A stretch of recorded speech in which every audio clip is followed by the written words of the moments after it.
to go. 8 o'clock. All right. Going live. Whoop, whoop. Hopefully. Setting up your meeting for YouTube. Done. Redirect to go. 8 o'clock. Nice.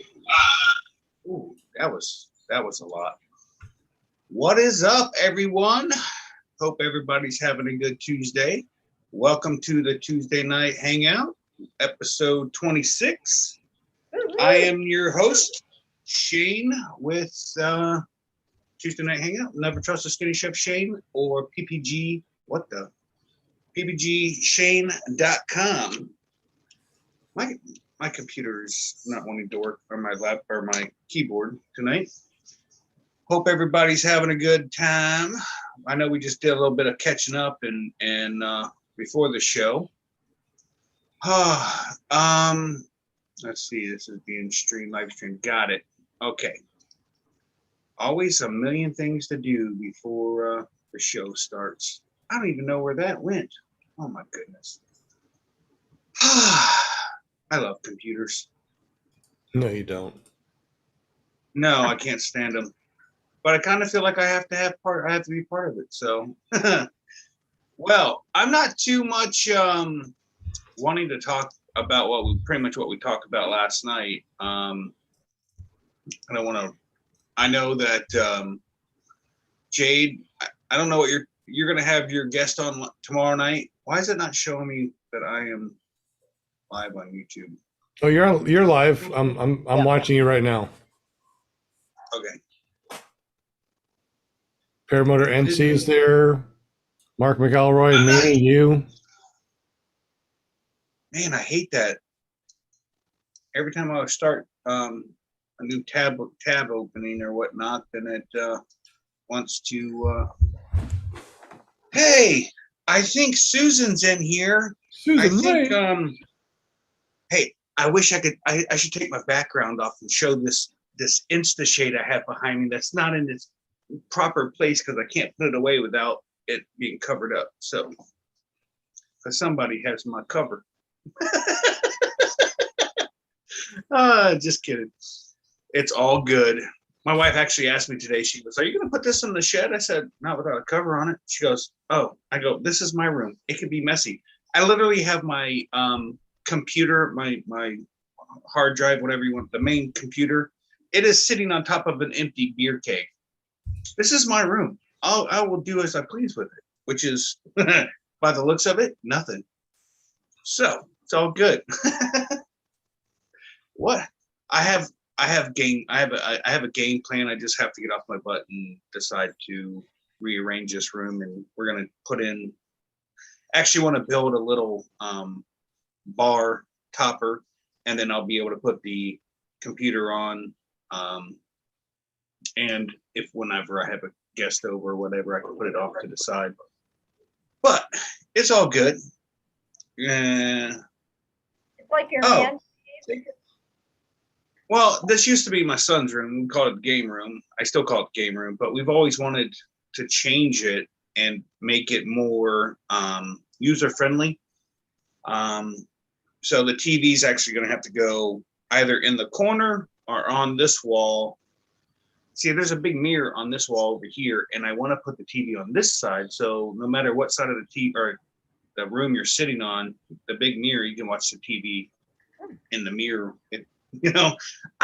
This room's oddly shaped, so I don't know how to do it. And that's probably my problem with actually getting this room done. Oh. But right now I have a bathroom that I need to redo again. So the tub rusted out. So I'm taking the tub out, and we're going to put in a walk-in shower, 2 shower heads, seats, all that good stuff. And then it is just it's just a laundry list of stuff to do, and I don't feel like doing any of it, especially since there's fly-ins coming. We just got done with Georgia, Moonshiners, and now we got Dave Purdon's coming up, which all the fly-ins I've been to, Dave Purdon's, in my personal opinion, is by far my favorite place to fly. It just stop saying that. I mean, for Eric's sake, it's horrible. I was told my first year there that the winds were never like that. Supposedly the winds are usually like they were at Moonshiners, but when I was there, we had just absolutely gorgeous air the entire time. So, all right. So let me real quick say hello to everyone in the chat. Susan, we got Nick, which is PPG, the other Nick, Flying Flamingo, Sean, Eric, Walter. Didn't I see Ben in here? Yeah, Yeah. man. Why is it not? Oh, there he is. Paramotor NC Ben. Hello, sir. And I think, Walter. How did I forget Walter? I missed Walter. God, I would have got a phone call on that. Oh my Well, God. he's upside down. It's already tomorrow, so I understand.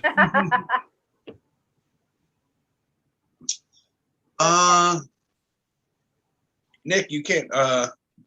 PPG, the other Nick, you can't go to Dave Purdon's. Good. That's a good one. He just started a new job, so he's probably tied up with that right now. DP's in the house. Angela's in the house. Where's Tony? Can't have one without the other. Oh, No, I just that's bought right. I just bought new clippers because the other ones right before Moonshiners, I was in the midst of cutting my head and dropped them and broke them. So I went today to Walmart and got new ones, and I'm on the fence with it. It shaved my face pretty good though, just so you know. Oh, that baby face. Yeah. I actually shaved when I got to Moonshiners. I missed so many hairs on my face, and I got there. I was like, I gotta shave off. So I'm out of the camper, like shaving my face, trying to get it all caught up. Got JP Tulo, TikTok Tulo in the house, Yeah. and now that he's here, he says we can start the show. Hello, my chatter. Susan asked a question: who's going to easy pace? What is that? I don't even know what that is. I don't know. What is that? What is that? Dave Aller. Dave, did you get enough flights or any good flights at Moonshiners? I know I've seen you there a bunch. Nick Griffith, how was Kitty Hawk? I know you were there hanging out with the Lears, Waller, Wet Willie, a couple other folks, I think. Or is that it? I hope nobody's trying to come in because I didn't look at the screen. Okay, nobody's in the back or in the waiting room. Waller and Will to get on here. Get on here now.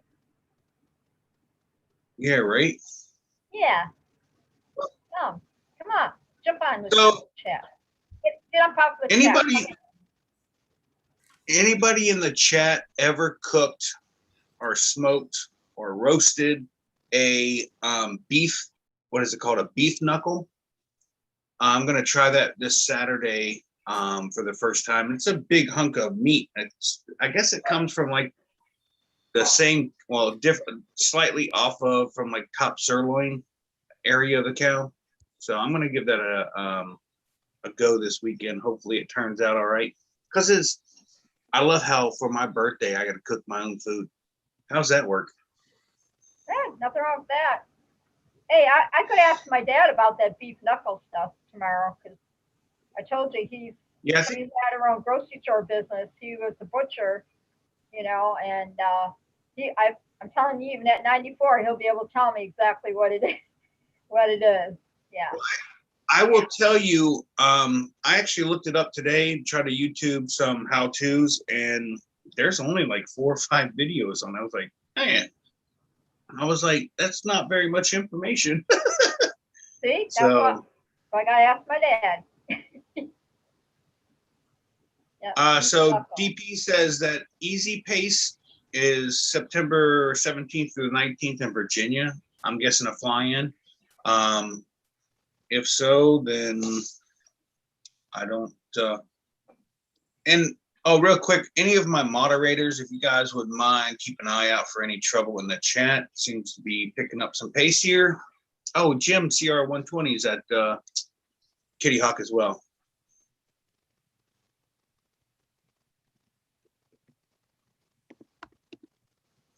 hold on, I'm just reading. Angela asked, how am I losing weight? Angela, I'm not kidding you. I just cut back drinking until 8 o'clock and then till bedtime. So that's cuts out roughly about 4 hours of drinking, which is probably 4 beers, maybe 5. That's 500 calories a day that I'm not taking in. Woohoo! And then doing the show, I don't get up as quickly to go get another beer during the show because, well, I don't want to be rude. But when I say there's someone at the door, I usually get a beer about that time. Checking the door. Hey, I gotta say Anyways. one thing. I got one thing to say. That the people that weren't at Moonshiners, Shane cooked a turkey in the smoker. And I gotta say, that was the best turkey I think we've ever had. It was very, very good. So if you want to know how to cook a turkey, catch up with Shane on that. It was awesome. Very good. Well, thank you very much. I really feel it was all smoker because I had nothing. I didn't brine it because I didn't really have anything to put the turkey in the brine. And I didn't get to inject it. If I don't brine it, I'll inject it. I didn't have an injector. We went and got one, but the time we got back, the bird was only 4 or 5 degrees from being done, so it was kind of pointless. So really, it was just seasoned well and cooked at a low temperature. Worked out great. I thought it was pretty good. So thank you for the compliment there, Eric. I'll send you the $20 later. Okay, thank you. And I thought the agreement was 40. But yeah, that was if you could sell it. I didn't really buy into that. Understood. I mean, it was almost believable, but oh man. All right, so let's get on with this show. I wish I was able to taste some of that turkey. I heard way too many good things about it. Yeah, actually, there's quite a few of you decided to leave on Saturday and just leave me with a 20-pound turkey to get rid of, which I don't. Eric, how much was left of that? It wasn't very much, I don't believe. No, there wasn't very much. We had a lot of people coming over and eating it. They heard about it all throughout the damn fly-in. Everybody was coming over. Right. So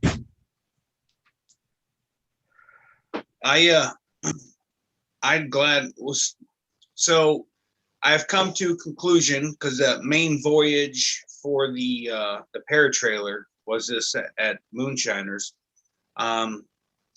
I think I need to I was looking at getting maybe another solar panel and another battery, but I think if I just got another battery and then see if the 2 batteries together will last the length of time I needed overnight, because we had the first night we got there, or the first afternoon, I drove all the way up with all the lights, the 12-volt lights inside the camper, thinking we're driving during the day, the solar panel will keep up with everything.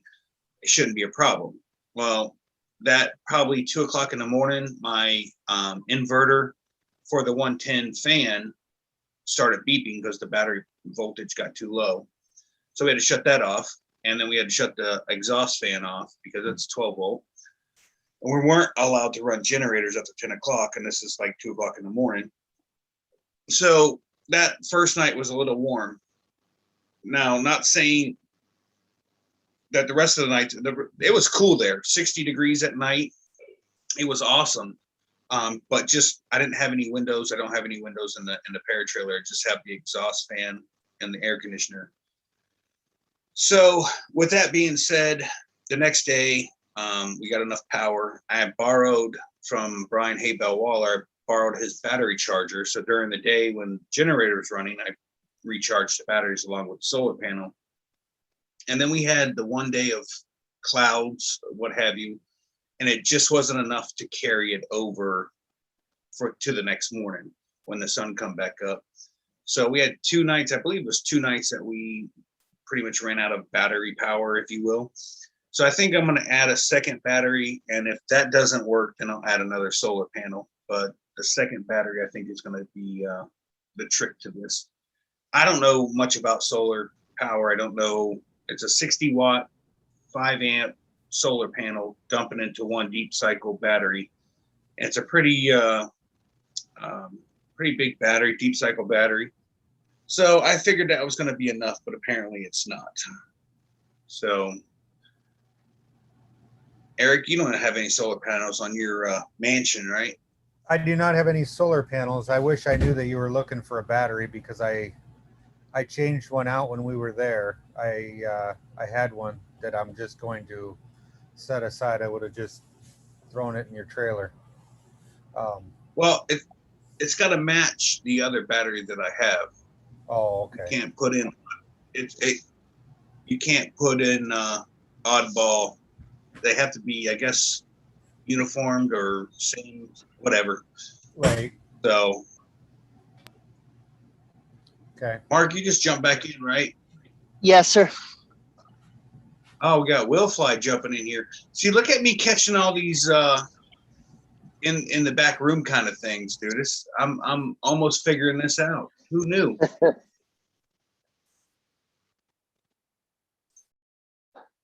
Oh Hey, yeah, Will. Dave. Will, what did you do today? Hey, man. I went to this little place. Hello, everybody. How are you?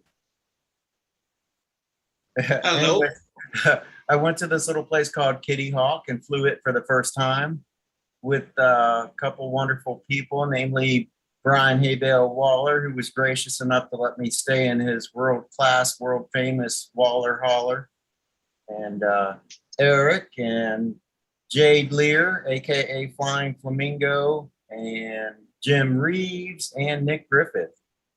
Man, it was awesome. Nice.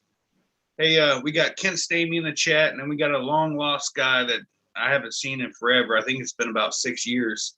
Craig Taylor in the house. Hey, Craig, and he wants to know why we use wind generators like sailboats.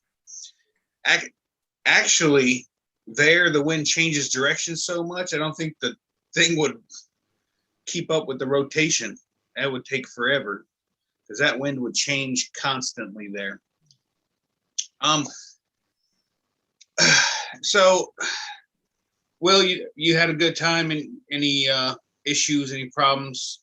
Everything went well today? I mean, it was a morning launch, and you know how I love morning launches. It was the second one, and if it weren't for the fact that it was Kitty Hawk, I wouldn't have been doing it. But it was Kitty Hawk, and went out there, set up. Of course, everybody, Jade and Eric and Nick, they just took off. Boom, they were gone. Took me 2 tries, but hey, I made it. And you know what? I'm really glad because normally 3 tries is my max, but I swear it was like, I don't know, 60 degrees there, but it felt like it was 180 degrees, just the sweat dripping off of me. And I said, after this attempt, the second attempt, I'm just not going to do it.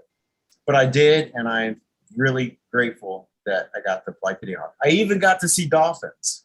That was really cool. Did you, Eric, you saw them, didn't you? Yeah, I did. I saw a dolphin come up for air twice. That was kind of a cool thing. Yeah. Yeah, that was neat.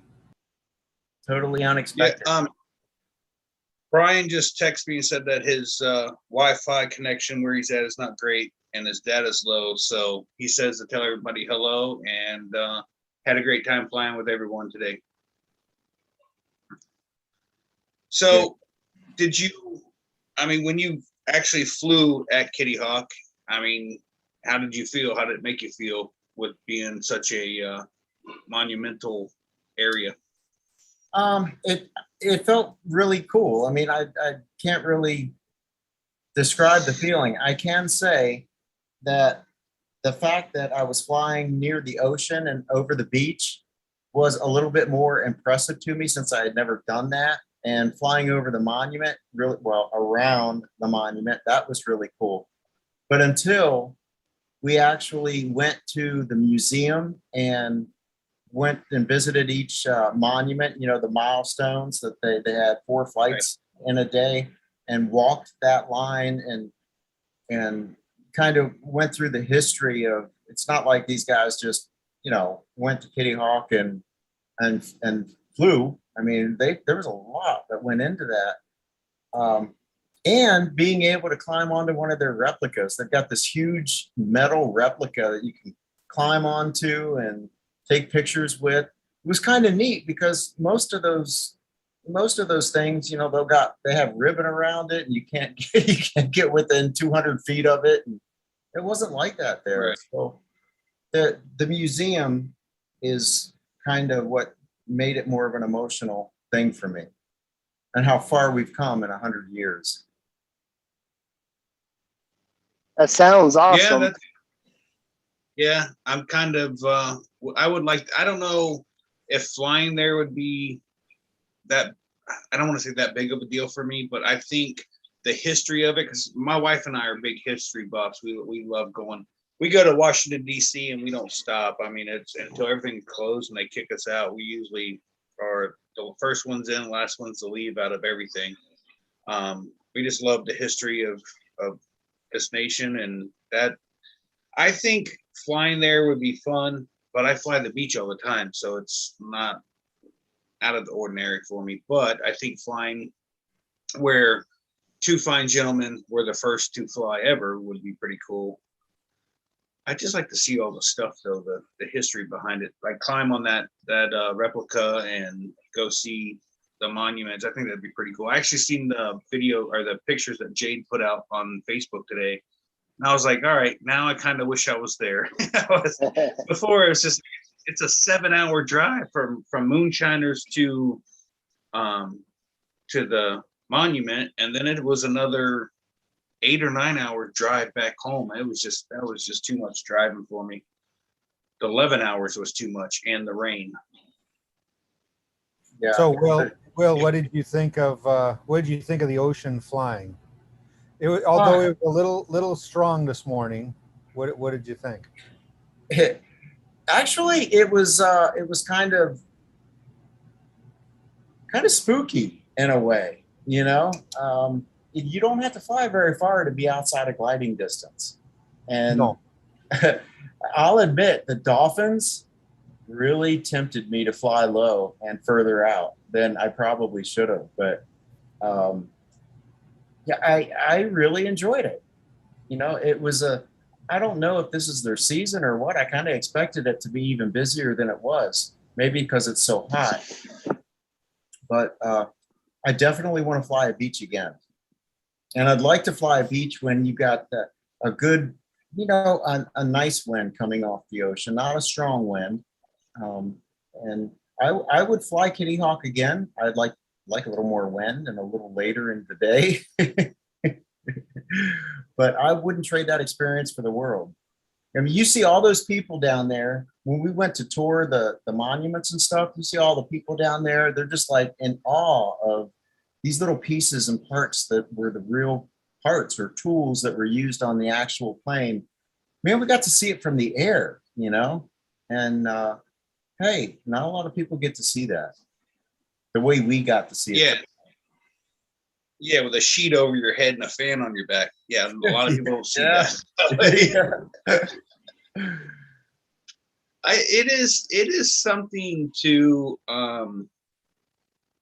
I mean, for paramotoring, the more I think about it, I see pictures of people flying and stuff, and I'm just like, it's so amazing that it takes so little equipment to get in the air. I mean, if you think about it, that sheet, I've watched people drop their wings over top of the wooden stakes that they have ribbon taken, to ribbon off areas, and the stake just goes right through it like it's hot butter. Or a knife through hot butter. And we're up there doing things on those wings, and I'm like, man, that makes you wonder. It doesn't take much. Eric, you slid your GoPro with a magnet mount on there across your wing, and it ripped it. It's just like there's. Oh, I didn't know that. So that magnet mount ripped your wing? Yeah, so I think I had a piece of metal because it is magnet. I think it picked up a small something. And when I pinched the wing and between the two magnets, it wasn't exactly where I wanted it to. So I slid it over like half an inch, and I heard worst sound known to man if you're a PPG pilot.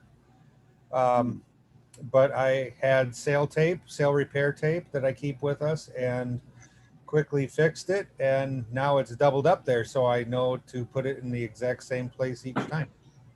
Wow, I didn't know about that, so I'm glad I heard about that. I wonder if we should put that tape where we're going to put that magnet mount from now on. Would you advise doing that Yeah, or it'd what? be a good idea just to double it up so it doesn't wear, and just the biggest thing is when you go and put that thing on, just inspect the magnets to make sure it has not picked anything up. Kind of real quick, back to first flight there up in Kitty Hawk. Nick Griffiths made a good point. This morning the thermal started boiling off pretty quick. Also, it's a very narrow runway as far as the trees. So just be careful with the rotor. We were all getting hit with the rotor when we were coming down to land. And it's pretty nasty. But on the other flip side, if you do go to fly there, and you want to kind of continue, we are down in Frisco, which is all the way south of that, of the Outer Banks. About an hour and 20 minutes to get down there. There's an airport down there at the end, and you can go up 100 feet and you can see the ocean on one side and the sound on the other. And we've been flying there the past couple days. And if you go over on the sound side, you can see, I don't know if they're stingrays or manta rays. I don't know the difference. I'm from Alaska. But you have these things floating around. You can see the fish in the water. There's very fast fish and there's slow fish. It's just, I don't know what kind of fish they are, just fish. But a lot of things to see over there. So if you want to, if you guys have a bucket list and it's only an hour and a half away, go down there and fly that. It's pretty cool. So let me ask Jade, how was your feelings towards flying Kitty Hawk? I thought it was pretty cool.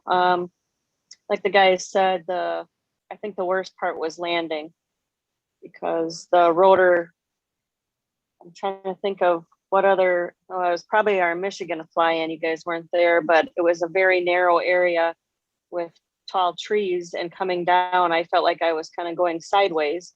But once I got up over the trees on takeoff, it was like the monument was off to the right, and I just kind of did a circle around, and it was awesome. Very nice. I enjoyed your pictures on Facebook, by the way. I looked at them all. I went out to I saw Eric up by the ocean, and I went out that way, just kind of along the shoreline, and he was out a lot farther, and I was like, no, I'm going to stay along the shoreline. So I will say, when JP flew your rig, your trike at Moonshiners, and I seen him take that seatbelt off, I wonder, in the situation of hitting the water and with a paramotor, if that isn't better to have that single lap belt. Not that a foot launcher could do that, but if it's not better, if you do go in the water. When I thought about that, when I seen him take that seatbelt off, I was like, man, that's just one click and you're out. With the foot launcher, you got both thighs, two on your waist, and then one across your chest. That's a whole lot to try to figure out when you're fighting for air. I know sometimes I feel like I should have a little bit more though too. So I don't know. Yeah. Hey, Shane, one thing I wanted to add is that the ability to fly that area, I think it's really taken for granted. If we were in another country, we wouldn't be so lucky, perhaps. And if you do fly the area, it would be terrible if something were to happen to that LZ and we couldn't, if you know what I mean.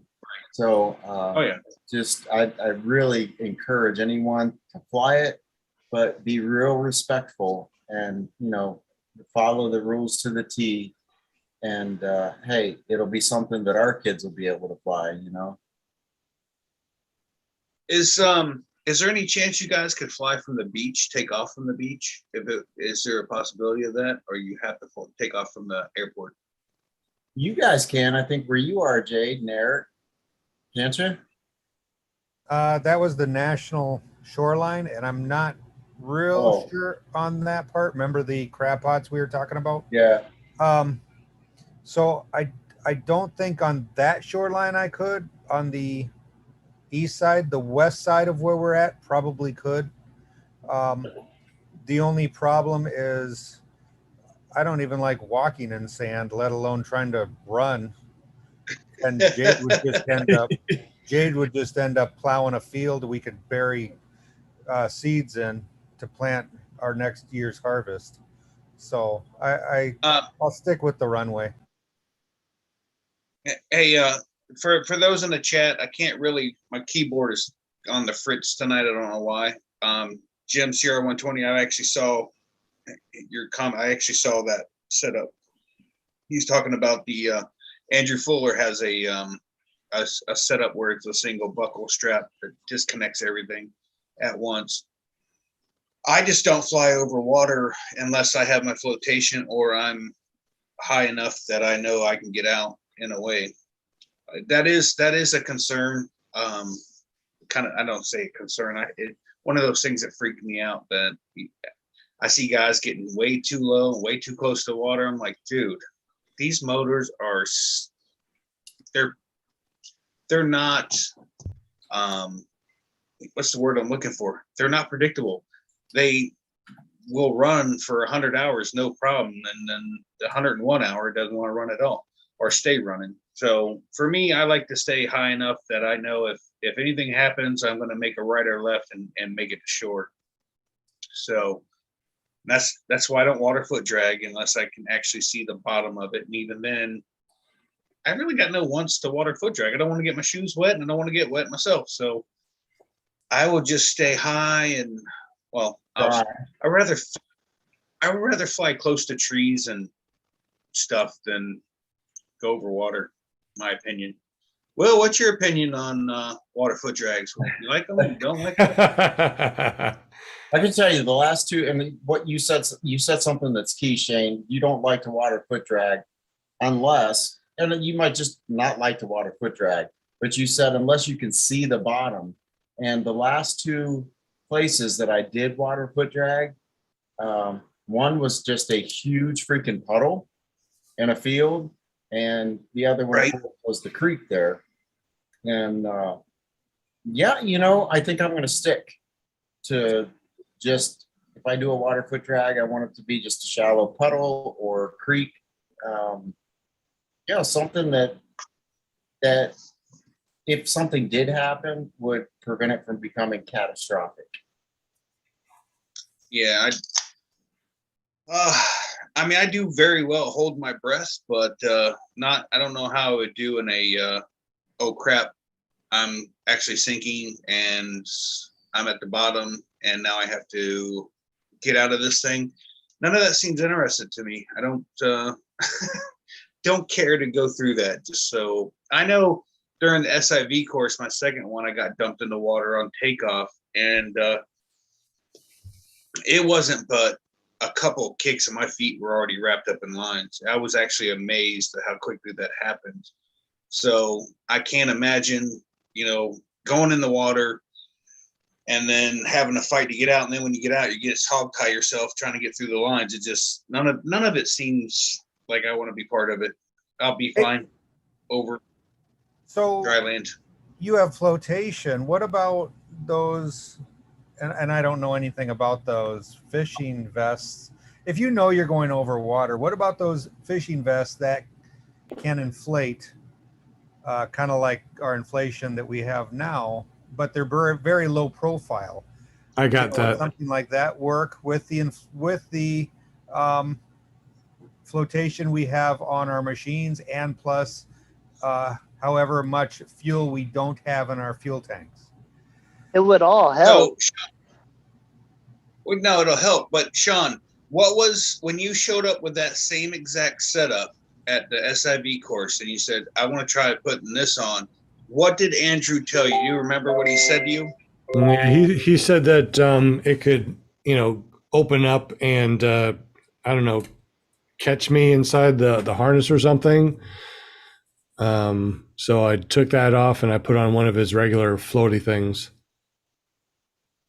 He said those aren't guaranteed to inflate, but the life jacket is, because it's made out of a buoyant foam or whatever.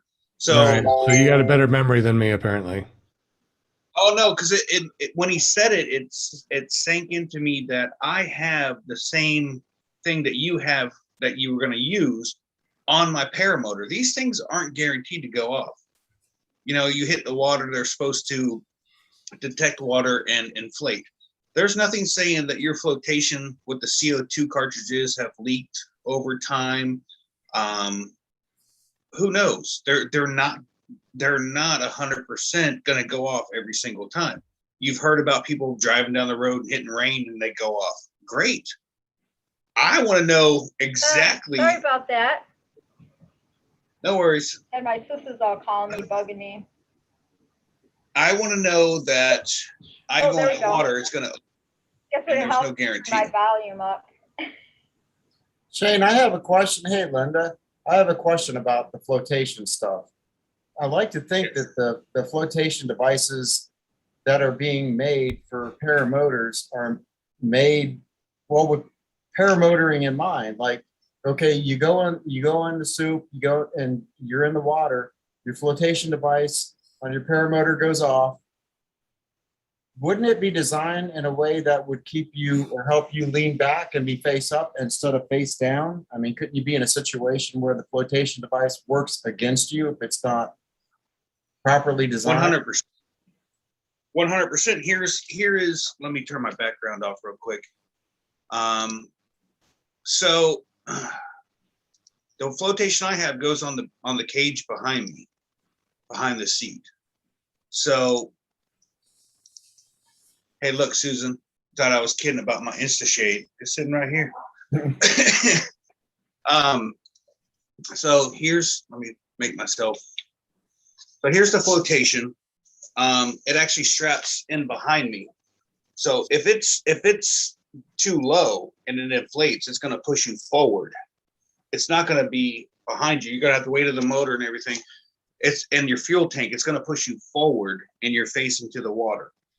The same thing with the life jacket. When I went in at the SIV, that the padding that was in the free flight harness and the life jacket wanted to put me face down into the water. I have a feeling these are going to do the exact same thing. I don't know. I mean, unless you decide to go ahead and jump in a pool and give it a shot, you're not really going to know. But inside this, I don't know if you guys have ever looked inside of one of these.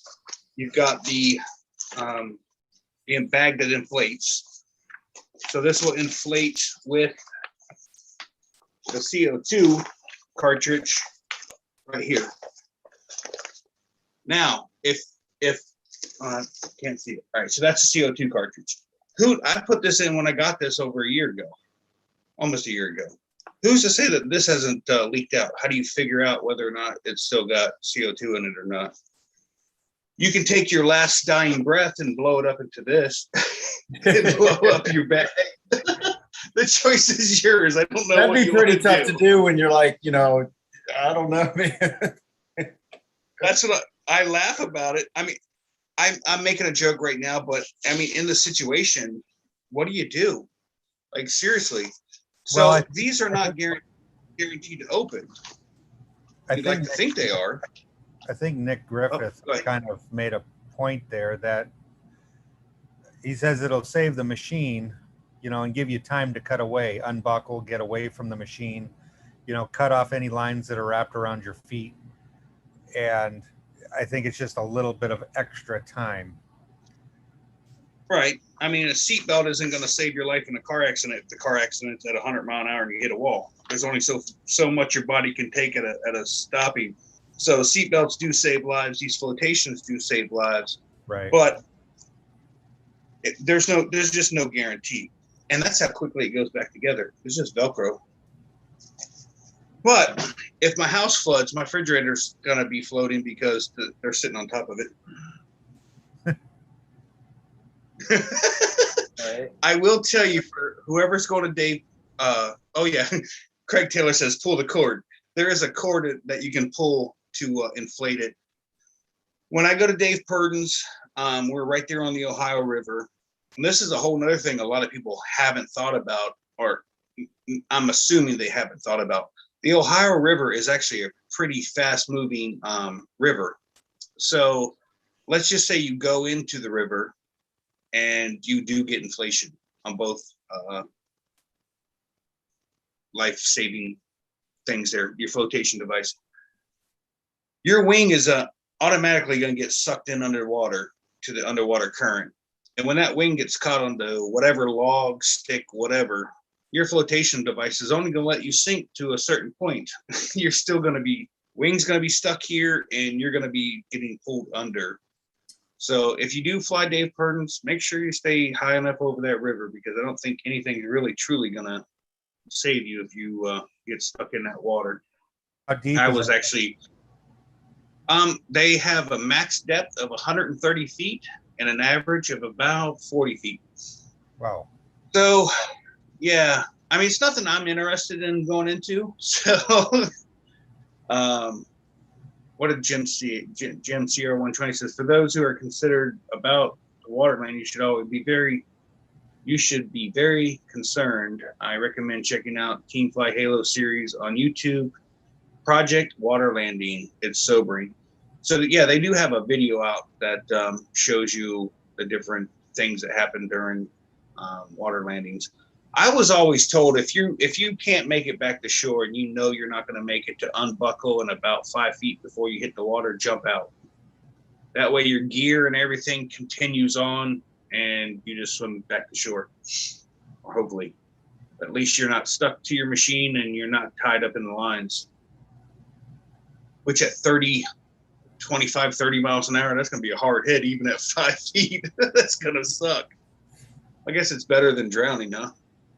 Yeah. Yeah, that wouldn't be bad if you were going in with a motor out and you knew it in advance. But if you took a massive collapse or something, if you had some kind of wing failure and you were getting tossed around all the way into the water, I think you're pretty well screwed. Well, that's thinking positive, Mark. Whatever I could do for you. Hey, I wondered if we could circle back and we were talking about flying the beach and the sand. That can't be good for your prop, you know? What do you think about that, Eric? I don't know. I'm just gonna stay away from sand. I don't want it in my wing. I don't want it in my lines. I definitely am not running in it. So Hey, where's Brian Waller when you need him? I found something out in the grass. Ooh. Hello, Mr. Snake. Stop biting me, fool. What is Yeah, I'm that, not a scared garden of snakes, snake? just the glass snake. No. He's biting. I mean, really, who does that? He I finds, know. What? Oh, what is he in the backyard taking a leak and he sees a snake and he grabs? That didn't sound good. no. That is pet snake? No, he just found it. Oh, heck no. No I way. didn't get a good look at it. I don't know if it was a Okay, garden snake yeah. or what. I think he said it was a glass snake. A glass snake. Yeah, which I don't know what that is. I still wouldn't pick it up. I wouldn't either. No, thank you. Quite all right. Well, if any of you guys want to scare me with snakes, good luck. Just saying. Well, I've wait, got They were some saying ideas last- for you, Shane. where? Yeah, I'm ready for it. All Wait, right, man. Shane, you sitting out in your front yard and you just saw the snake, or did it come in your house? Like, what the heck? No, he was on the back patio when I went out there to check the back door and make sure there was no intruders, and I found him. And you found the intruder. The snake was the intruder. You used to raise snakes, didn't you? Yeah, I did raise. I had one Burmese python, or I'm sorry, yeah, one Burmese python. I had an albino Burmese. He was 12 foot long, and I had 11 or 12 ball pythons, and I bred those. But when my son was born at 8 pounds 2 ounces, and we were feeding the snake 13-pound rabbits, somebody had to go. So we ended up getting rid of the snakes, and well, we kept the kid.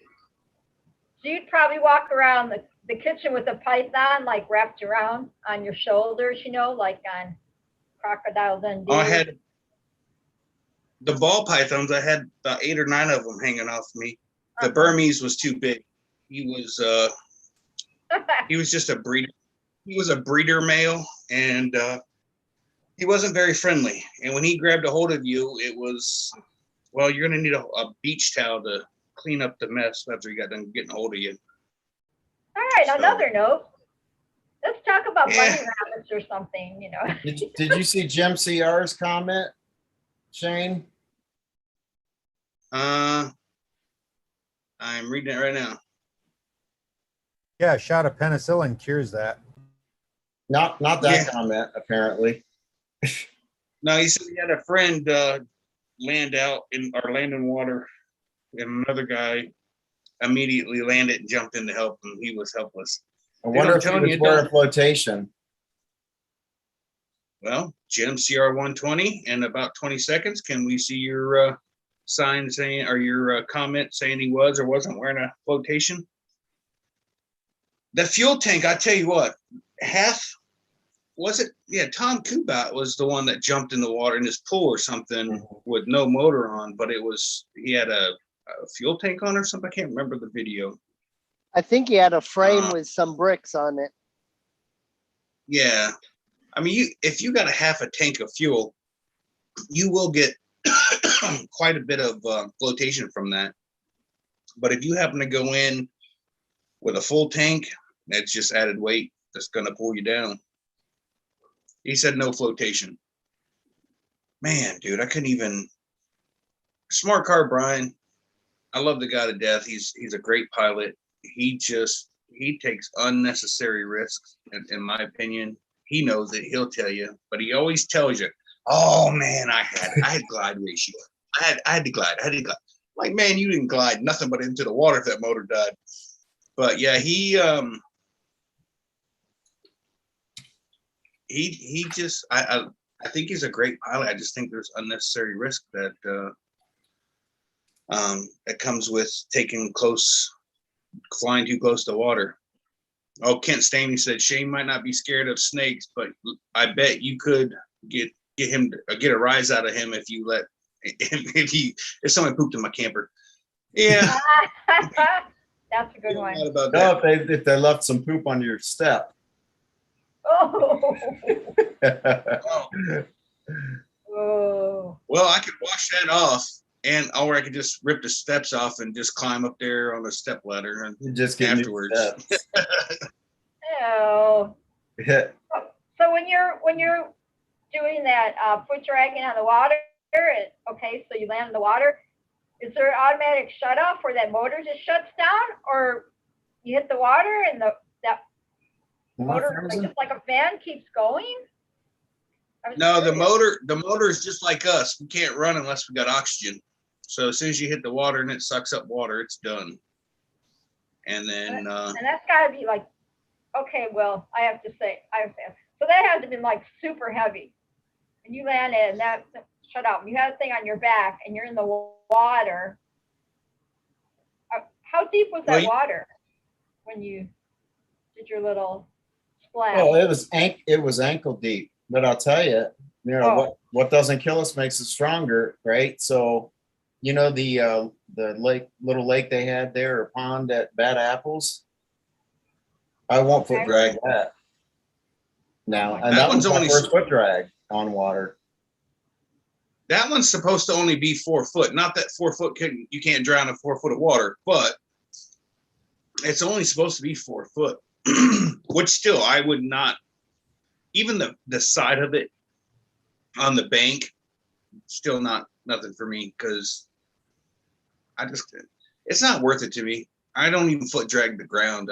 I will do it very rarely. The wind has to be perfectly laminar. It has to be nil wind, if you will. If there's any bumps involved, it's just not something I would like to do. Yeah, and chances are there's going to be bumps involved when you got 20 guys trying to do it at the same time, you know? Yeah, but I mean, you land in that water and then you have the wing. So then the wing gets full of water, right? So you're trying to get yourself out of the water with all this weight on your back. I don't. Honestly, what was coming to my mind immediately, I remember telling myself, because you know, the wing and the water, I said, oh, heck no. Because I didn't want a wet wing. So, So the yeah. wing didn't hit the water then? You No, kept the wing out of the water? the wing wasn't in the water. The wing never went in the water. Oh, really?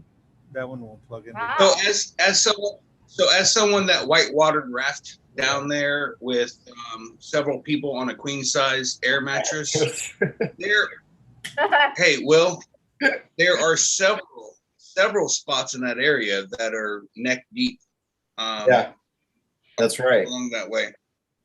So, I mean, where you decided to lay your wing down was pretty ideal.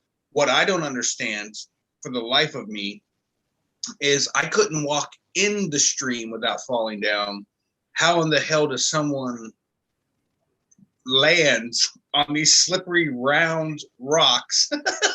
I was just talking to Brian about that. I have no freaking idea. I said the same thing. I said, I don't know how I didn't slip because you take one step in that little creek and you're pretty much going down if you're not paying real close attention, you know? So I don't know. Hey, listen, more power to you, dude, because I'm telling you, the first time I actually went swimming in there wasn't on purpose. I made it all the way down on the air mattress, dry as a bone, except for my ankles and my feet that got in the water getting in. Once I got on the air mattress, I was like, I'm not getting this water. Water's cold. And then my wife is like, oh, we should step over here. So I take a step, and next thing I know, I'm underwater. I was just like, well, if you're going to go in, that's the way to do it. Hey, Will. So Yeah. You didn't run out of talent doing the water foot drag. You ran into somebody else's rotor, correct? Yes. Okay. Well, I mean, hey, at the end of the day, it is what it is. I ran into his rotor. First of all, I shouldn't have been doing it. And so there would be it's mea culpa or whatever, what do you call it? It's my fault. But the reality is that I ran into his rotor, I hit sink, and I didn't have enough gumption to get out of it. With the motor didn't respond as quickly as I wanted it to, and so I went in. Well, But, you could be on right this minute, Will. what? You could be on that show right this minute, like the other guys when they have their fly-ins and stuff. Do you watch that show? Right. No. Sorry. A lot of people, If it's not on Netflix, I probably don't watch it. But they put a lot of the our para friends or whatever have put videos on there of their fly-ins and stuff. Huh. Yeah. Uh-huh. Jim CR120 says, what a great idea. Foot dragging with an inflatable raft, like surfing, but different. And then you got Ben from Paramotor NC. Check out the AWKBOTS. It says 30 feet of foot dragging sand can destroy your prop. He recommends prop tape or racer tape on the last 6 inches of the prop. 19 minutes into the last video.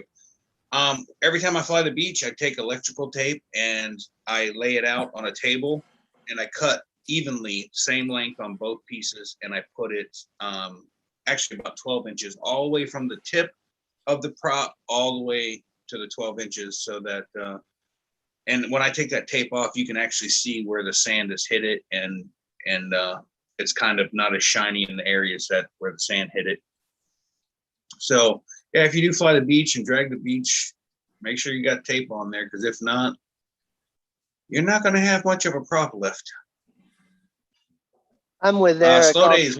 I'll skip the sand. Mm-hmm. Mark says he's not designed for sand in his pants. Yeah, I don't know about Hey, saying, again, but go ahead, Eric. Go ahead, Shane. I was just going to say for everybody in the chat, I can't type, my keyboard's down, so I'm just trying to catch up with you guys during the show verbally. I'm sorry, I can't make smart comments just in the chat. Go ahead, Will. Oh, I was just reading. Sean Nasker is asking whose rotor did I hit. I don't know if I should disclose that information or not. Oh, I think you should save it for your video and make sure you put smart.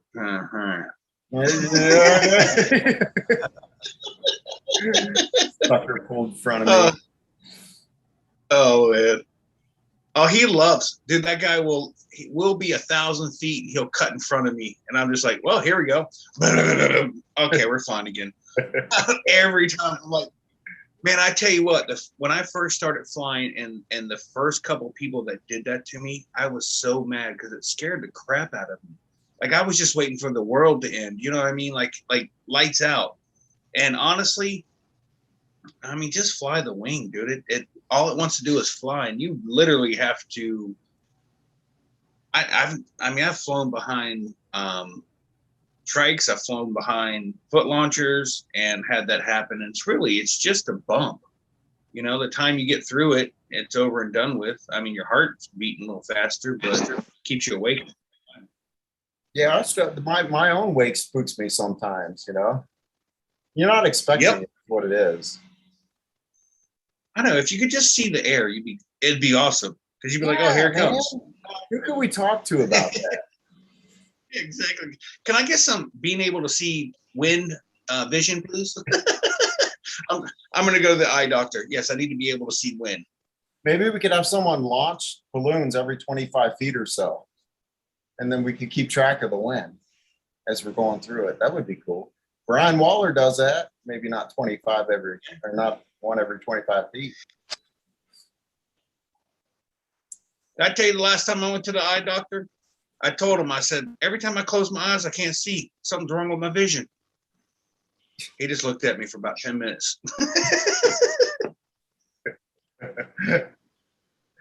Let that one sink in. That's a slow burn right there. Yeah. Dude, that guy looked at me like crazy. Like every time I close my eyes, I can't see. Didn't get it. He did not get it. I didn't get it. No, I got it, Shane. I can see you got it. See what I did there? John, depends on the weight on your wing as well. So I guess he's talking about how well you penetrate the turbulence, or he's actually talking about the turbulence that you create, that's created, I assume. And he says right below that, heavier on the wing, the less turbulent it can be. That's because you're flying so damn fast.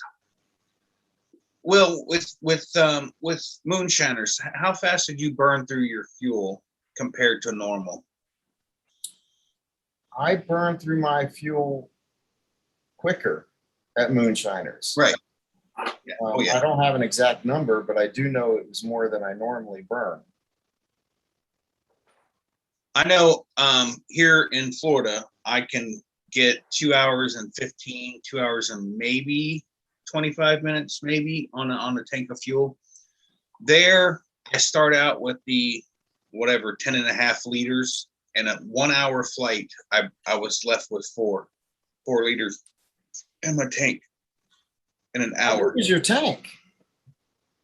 It's a 10 or 10.5 liter. I don't know. I fill it all the way up till I can't get no more in it.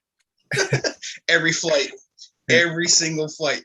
I'm one of those guys. I'm only planning on going up for maybe an hour. But what happens if someone's 30 minutes into the flight? They're like, hey, by the way, we're gonna go do a cross country. Well, now I'm good.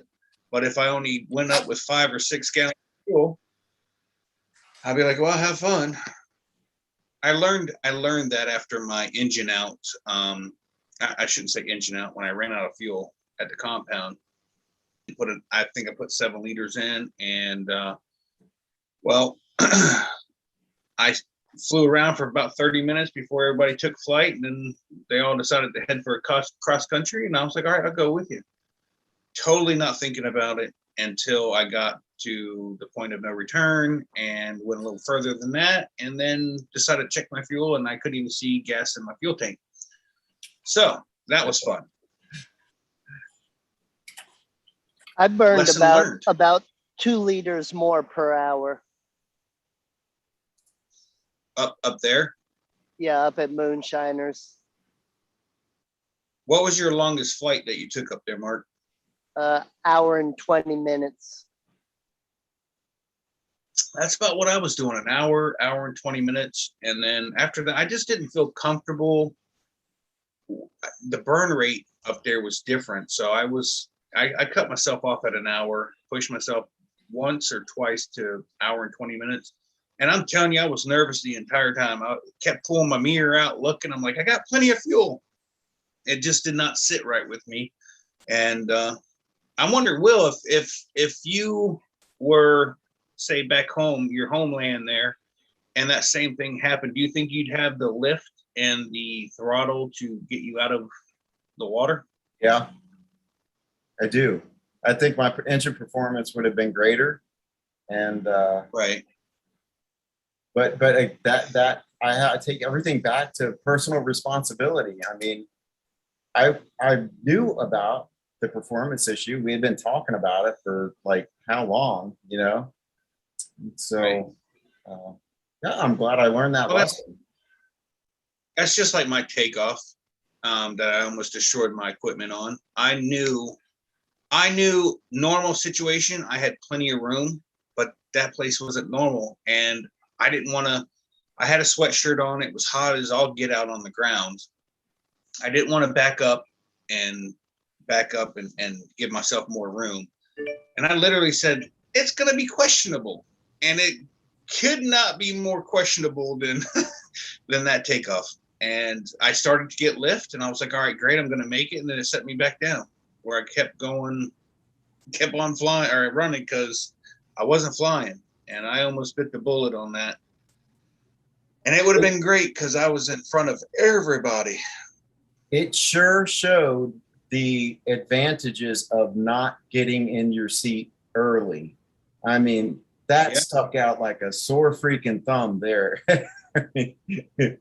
Oh, exactly. I mean, not just in my situation, but in everyone. How many people did you see running full speed, get lift, stay out of their seats, and all of a sudden come right back down to the ground?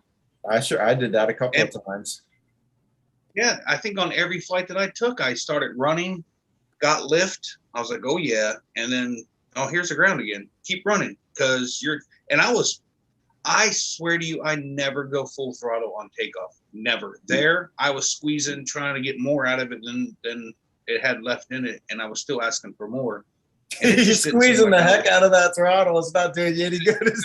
You white knuckling that throttle, man. Come on, just a little more. Oh, dude, it was, and I felt like I wasn't going anywhere. It was horrible. And then my last flight was Saturday morning. I took off, started climbing, and for whatever reason, I've never had this issue ever. Nothing's changed on my straps, everything the same length, same whatever. I could not get in my seat to save my life. I'm flying, I get above the trees, I go over the creek to the little 90 there where we were doing the swimming at, and I'm climbing, and I'm like fighting to get in my seat, and I was like, crap, I'm gonna have to stow my I already stowed the brakes, and I'm trying to fight to get in my seat, and I could not get in my seat, and I've never had that happen before. And then right as I get to the top of the trees, I go to like grab my riser to try to like wiggle in, which I know you're not supposed to grab your risers. And I freaking double tap my kill switch, which was just enough to make it go burr, burr, burr. I was like, oh, dummy. Like, you're only 50, 60 feet off the ground. What are you doing? And finally, I was able to get into my seat. But I mean, I would have just gone into the trees or into the cornfield. I mean, I was not high enough to deal with anything. But I would have been already ready for landing because I was never in my seat ever. So yeah, I finally got into the seat, and I don't know what happened. I just couldn't get in it, and I don't know why. Which bugs me more because then you can't fix the problem. You know what I mean? You don't know what the issue is, and well, I had the same exact issue, and I don't know how that could correlate to performance, but I don't know. I had the same issue. I had trouble getting into my seat there on one occasion. I only had that one occasion I had problems getting in my seat, and I don't know why it was. And oh wait, no, man, we were chowing down on like Kent Stamey. He'd be bringing these desserts and Jade, man, she'd have peach pie. I think our butts increased in size. Maybe that's what's going on. That's what I was thinking. Was that the morning after the lasagna? Yeah. It's pretty funny because John Wayne comes over, and every time he comes over, he's looking at us. He goes, "All you guys do is eat around here. You get done with breakfast, you're making lunch. You get done with lunch, you're making dinner." It does seem like that. It does. When I was up there, I noticed on the foot launch, I had to be in the throttle a little bit more, but on the trike, man, at 8,000 RPM, I had to stay there just to maintain altitude. If I wanted to climb, I squeezed that throttle to 8,500, but it was ridiculous. I burned through a lot of gas. What about the moonshine? Did anybody else drink a lot of moonshine? I only had a couple sips. I don't do good with moonshine. It makes me tired and go to bed early. Nope. Yeah, I'm not. Oh, wait a minute. I tried it, Mark. You tried it, Mark, didn't you? No, I didn't try any of it. Eric tried it, didn't you? It seemed like everybody had these clear glass with clear liquid in it. Yeah, I tried it, but I didn't. I wasn't a lot. Drink it. Right. No, I took a sip of Amy George's moonshine she had, and then they gave me a pint of it, and I took it back to the fridge, and I think I still have some in there. I think Krista drank quite a bit of it. Man, that's not the type of drinking I like to do. I don't drink the hard stuff, and I like it. I'll take a sip here and there, but man, I watch people drink pints of that stuff in one sitting. I'm like, dude, I would be asleep right now. You wouldn't even know I was there. Well, Jade makes some awesome peach pies. I can tell you that from experience. And the other thing, I know Paramotor NC Ben's on here, and I didn't get a chance to thank him, but he made a really nice donation to the group for food. So, hey, thank you, Ben. That was really nice, man. Hey, I checked the balance on that card, by the way, and there is $1.85 left on it. I literally saying there's a chance. Yeah, $1.85 is $1.85. Right. No, I was kind of curious because I was trying to keep a mental note of it when I was shopping, and the last time we went to the Food Lion and got that injector, and I think we got another box of stuffing or something. And the lady rang it up, and I put the card in there, and it took it. And I was like, oh, there's still money on here. I was like, maybe my math is off, because I thought I was gonna like partially have to pay cash with it or whatever. And she's like, oh, here you go. Here's your receipt. I was like, I'm out of here. So yesterday when I was sitting at work, I was like, how much money's left on this? Because I figured I'd just save it for the next fly-in. I don't think $1.85. If $1.85 we can make it work. I'm thinking ramen noodles, breakfast, lunch, dinner. We'll share a cup each. You better bring the water from home. Yeah. Yeah, right. Well, Eric and Jay, can you you need to check the mat pocket of your passenger front seat. I'm just saying. If not, remind me at the next fly-in. I'll check it. Okay. Shane, Oh, hell. This is why we were hiding money in your helmet. I hid Great. I hid a little extra in Jade's favorite cup. I knew she would find it eventually because she likes that cup. Her coffee. What is that? A coffee cup or a drink cup or whatever? That's my So drinking cup. the drinking cup. Okay. So the day I was leaving, I just wanted to double check to make sure it was still there. So I opened the cabinet and I'm looking, and that freaking money is gone. I'm like, oh man. And Eric opens the door and he sees me looking in that cabinet, and I said, Eric, man, I had some emergency cash in here because I didn't want it to get wet, so I just put it in the cup. Well, then he had to tell me where it was. He believed me. I can't believe he fell for it. And I heard Jade in the background say, don't believe him. or you believed him. So thank you, Eric. Oh, that's awesome. That is awesome. The sad thing Oh, is, I do have your address. Yeah, I will refuse any mail from Wisconsin. it is. It's always a game of. I mean, it's not. It's super nice that you show appreciation and you're thankful for, what hospitality they gave you, whatnot. But I mean, you did the same thing to us. Krista thought she was all slick putting $10. Will gave us $10 for coffee that we were leaving in our camper. He bought the coffee or something. Krista gave him $10 or something. I don't remember how the whole story goes, but Krista gets in the truck and she's all giddy and she's like, "Oh, I put the $10 in his luggage or whatever, and he won't find it till we get home or till he gets home." And I'm like, and she was all giddy about it, dude. She was all happy. And then she called you or you called her or whatever, and she goes, "Did you find the $10 yet?" And you go, "Did you find the $40 yet?" And she goes, "How did $10 turn into $40?" It's like, all about. It's all about, I want to feel good about it too. You know what I mean? So it's a win-win situation, man. So my grandpa used to say, if somebody wants to give you something, and they really want to give it to you, take it. Well, that's why I give you shit so much. I really want to give it to man. Yeah, well. And he takes it. I do, don't I, Mark? All I know is that's a good group of guys.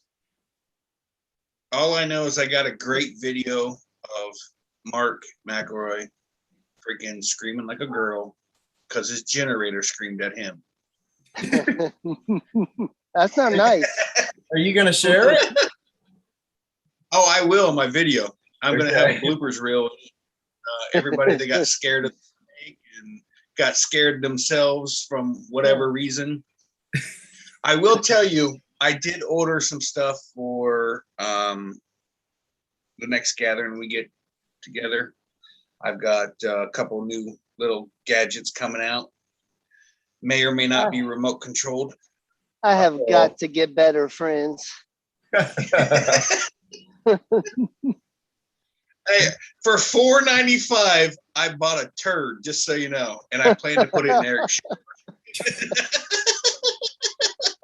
Check out DP's comment.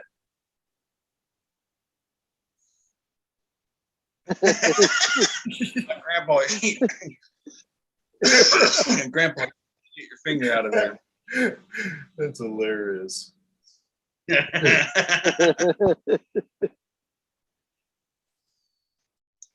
Oh man. Wonder what Sean's up to. Building a paramotor. Let's pin him. Oh, he's turned his camera off. I can't pin him. Hey, now I'm putting together another paramotor. This is one of the hardest paramotors I had to put together. I'm sweating out here. This is the apparently the prototype for the Rebel frame, and I see why they changed some of these settings on the RS2, because this is crazy difficult. So is that the lightweight one? Yeah, it's supposed to be lightweight.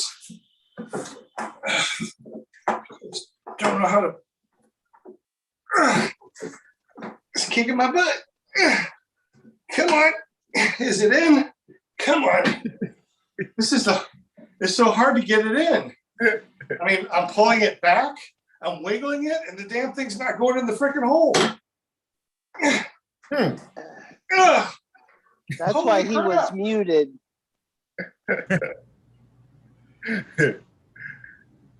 I can't get it in the hole.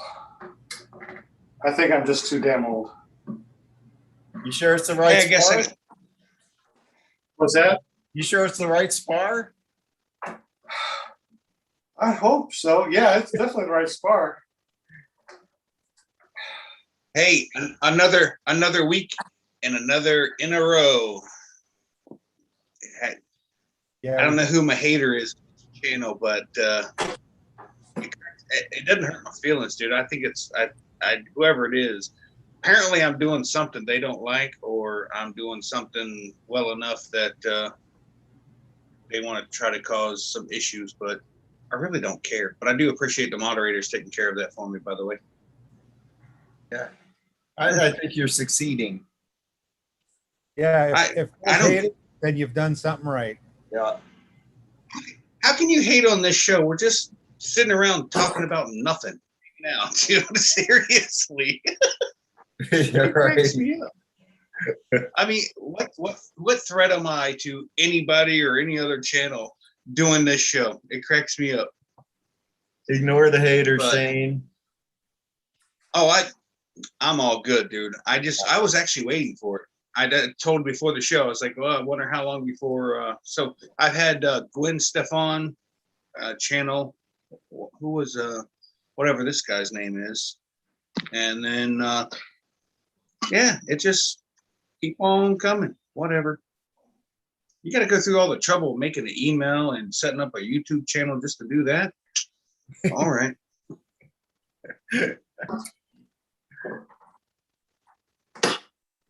I'm just So who ended up taking that picture of your background there, Will? Oh, that's all right. Step away from it so I can see. So you got Eric and Jade on this side, right? Eric and Jade on the right. You got Nick Griffith in the left, and that's Jim Reeves in the red shirt, and then Brian Haybale Waller on the far left. And I was able to circle that thing. They've got a path that goes around it, a concrete path. So I just kind of went all the way around it on the Segway. It was really nice, man. I got it in. Finally. I got it. How's it feel? Oh man, it's incredible. I'm sweating. I'm like overheated. But it feels amazing once you get it in the right hole. Because I think I was going in the wrong hole at first, and it was like, no, wrong hole. So I finally got in the right hole, and I'm good. I'm gonna have a cigarette. I'm gonna sleep. This is great. Hey, would you mind? can Hey, put would you Sean mind in a putting on timeout. What's that? What's that? Is there any way we can put Sean in a timeout? Yeah, and have him change his shirt to a Paramotor NC shirt. Oh, so you don't like this one? I'm sorry. I should change the shirt. Hey, since Sean's a grandpa and he's sweating, is this sweating to the oldies or sweating Oh, on yeah. the oldies? The oldie sweating. Oldies but goodies. Have you all? Oh. I just walked in when I got on the show, but had Jade and Eric said anything about what they've done today? I don't. There's no wind, so we haven't been kiteboarding. So we went, we did what we did this morning, and then drove hour and a half back down to the south end of the island. What did we do today? We didn't do a whole lot. Took a couple naps, walked out in the water, and the water was like hot. So it would have been nicer if it was colder, but no, just it was a relaxing day. You sound like the complaining Canadians, man. They come down in the winter. You know what I mean? They come down in the winter in the pool. It's a heated pool. And they're like, oh, man, it's too hot. Oh, anyways. Oh, so, no complaints here. Let me tell you. So you didn't get a lesson? We needed a vacation from moonshiners. Now we're going to need a vacation from our vacation. I felt that way as soon as I turned south from moonshiners. I was like, I need a vacation. Like, I'm exhausted. I did just fine driving 11 hours up there. I struggled the entire ride home to stay awake, which Nick would have been more than happy to help drive. Krista would have been more than helpful to drive. I would have just went to sleep, and I kind of felt like that would have been a little for me. Nick fell asleep, and we laughed about it. Guy was exhausted. I don't think that's anything wrong with it. If I would have fallen asleep, I would have thought it was rude. That's just the way I think. I don't know why. But, I mean, if I fall asleep, I feel like it's just rude of me to fall asleep. If someone else falls asleep, I'm like, oh, he's tired or she's tired. Let him sleep. No big deal. That's just the way I think. I don't know why. But I fell asleep with Jay driving. Yeah. That's because you had been driving all the, you taking breaks driving, right? I mean, you take turns driving. Yeah. Yep. Now I'll do the 15 hours to Purdon's. No problem. Good night, Susan. Thank you for shipping that package to me, by the way. Appreciate it. I will leave. I'll get off work Friday, and I'll have my truck loaded up by 5:30. I'll be showered by 6.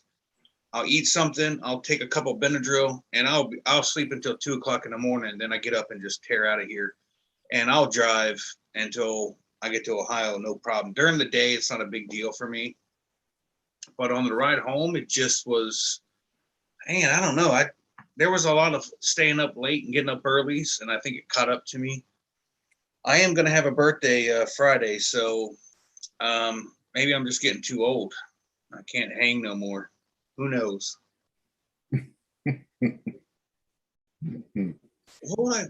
It's easier to me. It's easier driving to where I'm going than driving back from where I've been.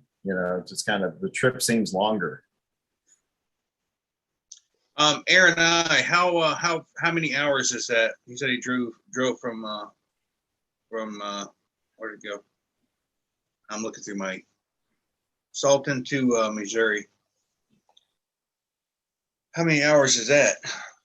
I know from here to my wife's cousin's house, because I'm gonna get there early. I will be I think it's 15 hours, 14 and well, if I drive by myself, not with Krista, it's like 14 and a half hours or 15 hours. With her, it's 16 and a half hours. So yeah, it's a good little drive. 24 hours. Yeah, I don't know if I could do 24 hours anymore. Back in my day, I probably could do 24 hours, but I can't do it now. No. My wife is a horrible co-pilot, by the way. We used to leave here at 5:30 or 6 o'clock in the afternoon on Friday and head to Ohio, and I'd drive until I got tired. And then I'd go over and lay down on the other side, and Krista would drive, and she'd complain the entire time she can't see. I can't see at night. I can't see the glare. Too much. So now I've learned to just leave at 2 o'clock in the morning and drive there, get there at 5 in the afternoon, and we're good. 4 or 5. It's all good. Dude, your birthday is on Friday the 13th. Yeah. It's not the first time it's happened. Huh. Interesting. You share my wife's birthday, by the way. You know that, right, Shane? Yes. Yeah, we talked about this. And Krista shares a birthday with Violet, which is Smart Car Brian's daughter.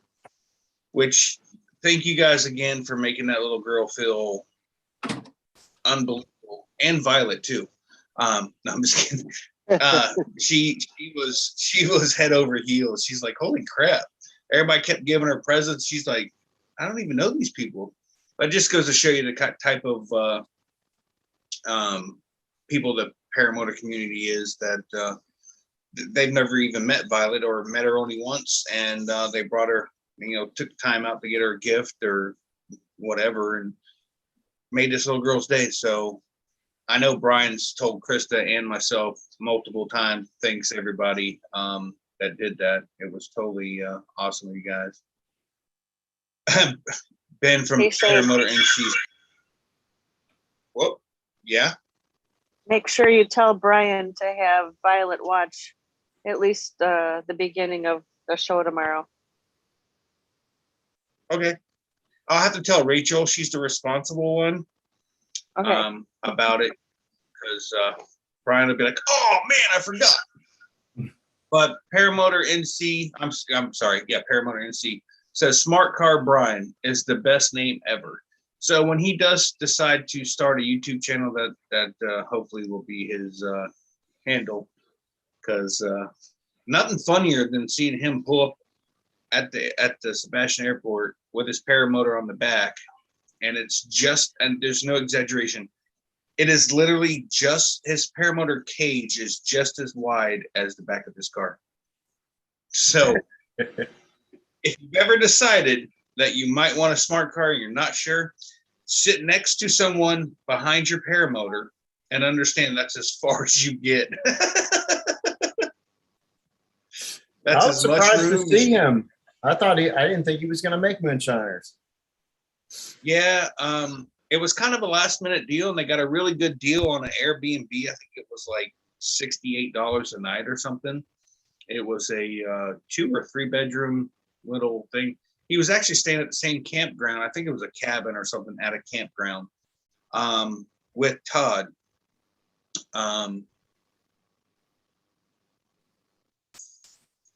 Why can I never say his last name? Fadstaff? I'm so bad with that. Anyways, Brian's like, I could have sworn I seen him at the campground with his big camper, but I didn't want to go over and see if it was him. And then Todd came up to him and said, hey, you staying at the campground? He's like, yeah, I knew it was you. Like, man, if I think it's somebody I know, I'm going to go over and say, hey, how's it going? Oh, I don't know you. Cool. See you later. Not Brian. Brian's not going to do any of that nonsense. You got your buddy Jason in the chat. Did you see that? No. Jason Russell Smith? Russell Smith. Mm-hmm. Yeah. I did miss him though. He's my he's my definite Foss dad. Thanks, Craig, for breaking that down for those who are unable to pronounce crap correctly. Jason, I went to school with his ex-girlfriend at the time, or his girlfriend at the time. And then Jason and I kind of just kicked it off, and we fly whenever we get a chance. But every flying I've ever been to, he's been there except for this one. So he started a real job and has a real life now and can't just take off and go. But Jason, honestly, I don't think you missed a whole heck of a lot. The air was unpredictable, and it was a tough flight. The altitude, I think the altitude, so for those who flew at Moonshiners, would you say the bigger problem was the altitude or the shifty wind? That's not the word I want to use. Shifty wind for me. Yeah. Because I think that I'd be able to launch, into laminar wind. I think it's just a shifty wind. Yeah, I think that's why you could literally look down the field, down the runway, and see flags, 6 different flags along the way pointing in different directions at any given point. And it's just, was it the bowl effect? Because we were inside of a bowl of mountains. The event was great. I'm not bashing, by no means am I bashing Moonshiners, the organization that they did a great job. I thought Dave was the airport manager. Guy was totally cool. I enjoyed talking with him. Had a great time.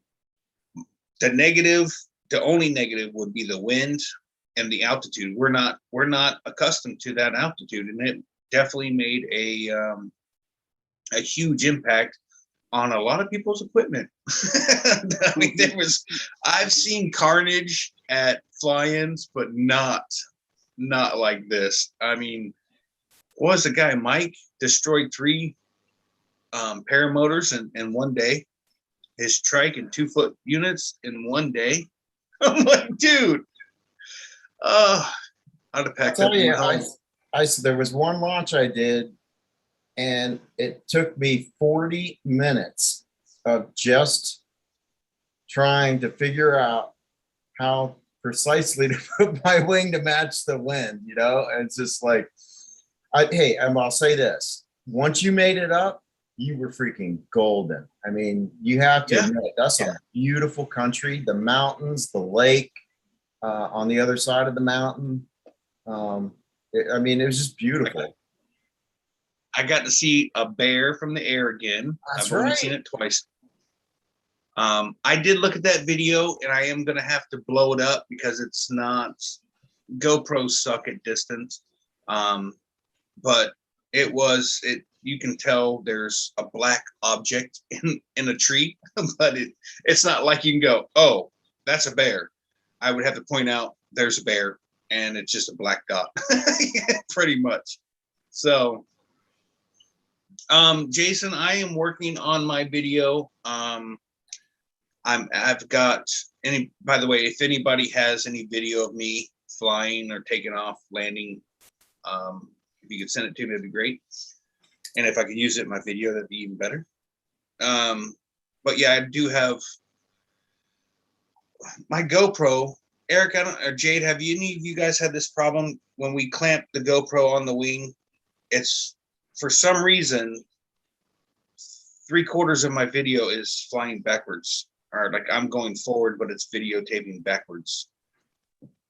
So I'm not going to be able to reverse that. You can flip your screen in production. But yeah, mount your camera the other way. No, I mounted the same way I always mount it, but for whatever reason, I've got 3 videos that are going forward, and the rest of them are all backwards. I wonder if it's the camera automatically adjusting for if you're up or upside down or not. It is. Right. And I don't know. So anyways, I wish I would have caught that, but I didn't. And 3/4 of the wing camera angle is literally just, look where I've been. You can see where I've been, but not where I'm going. So it's kind of not that great footage. So the video is not going to be quite as, what I'm going to have to do is bring my wife's laptop, and I'm in the midst of buying a terabyte hard drive, external hard drive, and I'll have to upload the video because I only had one. I actually bought a secondary SD card when I was there, but I'm not able to look at the video to see if I could have pulled it up on a laptop and said, oh, I need to turn that automatic adjustment off or what have you. Then I would have had better video. So just lesson learned. I will have to, this whole videotaping thing, and like Mark McElroy, he actually writes down, I'm guessing he writes down whatever code, not code, but video number and the time and date. So when he goes back into production, he can literally say, hey, this clip here, number 27184, is on this day at this time. I haven't figured that part out yet, which I like, because when I upload these videos, they come up random. They're not in order. And I mean, it could be Saturday, one video, and the next day would be the last day of the fly-in. And then there's Tuesday, and it's all over the place. So I have to literally go back and go, was this Monday or was this Thursday's flight? And I think Mark's got it figured out with the right. On that stuff, I do my cameras after every single flight, and then I go ahead right then and like make a file for, let's say, Saturday morning, August 3rd, morning flight, and then inside that file, I make a file for the cone cam or an east camera, a west camera, my helmet cam, and put each one of them into its own little folder inside that morning flight. You left out your foot cam and crotch cam. The crotch cam is, you're the only one that enjoys that. You put that in a special Shane folder. Yeah. Would you expect anything else less from Mark? I mean, this guy has everything organized perfectly inside every cubby of his camper. No. I want to know what folder the shower cam went into. That's that same one that has the crotch cam. The Shane folder. I was just really surprised when you saw that camera that you clicked it on before you showered. I was a little bit disheartened. I can't believe my hamstrings got so tight and I had to do toe touches in front of it. That's terrible. I was watching that video of where you jumped that ditch, on takeoff, and man, at the last second when you ran the second time, and then when you literally jumped, man, you buried the brakes trying to get over that thing. Technically, I didn't bury the brakes. I was putting my hands down to catch myself from hitting the ground. It just didn't have brakes attached. That was awesome. So if you go back and do frame by frame and you zoom in, my cage, and I never felt it, but if there was a blade of grass that I did not touch on that drag, then it was just too short to even be noticed. It is ridiculous. I cannot believe. And Dave Ruff actually on Facebook said, look at all that runway behind you, kind of saying, why didn't you back up? But I had failed. And again, no excuse. I know it was wrong. When I lined up, I was like, that's questionable, but I'm going to send it. I had a failed launch. I had a sweatshirt on. It was probably 78 degrees or so. And I was sweating to death. And I was just like, man, I'm just going to send it. Knowing full well, I did not, with that altitude, if I had been back at home, that would have not even have been an issue.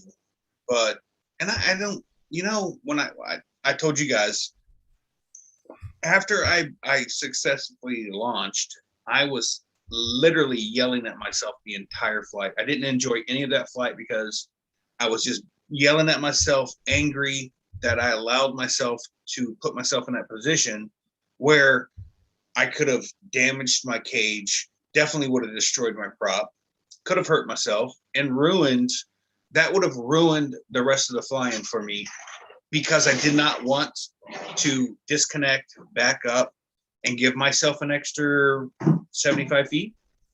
Like, how dumb is that thought process? So in my head, the entire flight, listen, no one here will ever be able to yell at me and put me down as much as myself. Trust me, nobody will come close. You start yelling at me, I'm like, you could try, but it will. I'm just gonna be like, oh, you should hear me yell at myself. You'd be turning red. In the the entire video, flight. Oh, go ahead, Mark. in the video on Facebook, somebody, I don't remember if it was DP or who, but somebody said something about if you learn something from it. And I commented back that, yeah, they need to cut the grass about 2 inches shorter. Yeah, it was Ben, Paramotor NC. He was like, Yeah. but did you learn something from this? Yeah, I learned that. What the construction? I've learned at 2,200 feet altitude, being fat and overheated, you need to back up still. I was really impressed at your running speed, Shane. You could freaking run when you need to. Yeah, Man, you were booking. So, true story. I used to not be this big. It took me right after my son got sick and I learned how to drink. I used to never drink either, by the way. When my son got sick, I started drinking beer. I put on the weight. Blah blah blah. But I used to run track, and from seventh grade to my senior year, I never lost the 100-yard dash or the 220. Just so you know. And in eighth grade, there was four of us. We won the county championship with just four of us. Everybody else had 12 to 18 people on the team. And we ran and did things that we never done before during track and still won the entire county championship. So, yeah, I can run still. I can't outrun a bear, but I don't have to. I just have to run faster than whoever I'm running with away from the bear. So, Is this just Shane? remember that. Is this Shane? No, Yeah, no, I couldn't see the wing. no, that's not his No. wing. It's not. On Brian, is it? No, that's not Brian either. Brian has more of a fully lime green, which I really want the lime green. Actually, that's is that JP with the full helmet? No, you might be. Is that JP? All right. So if this is JP, watch how long he had to run.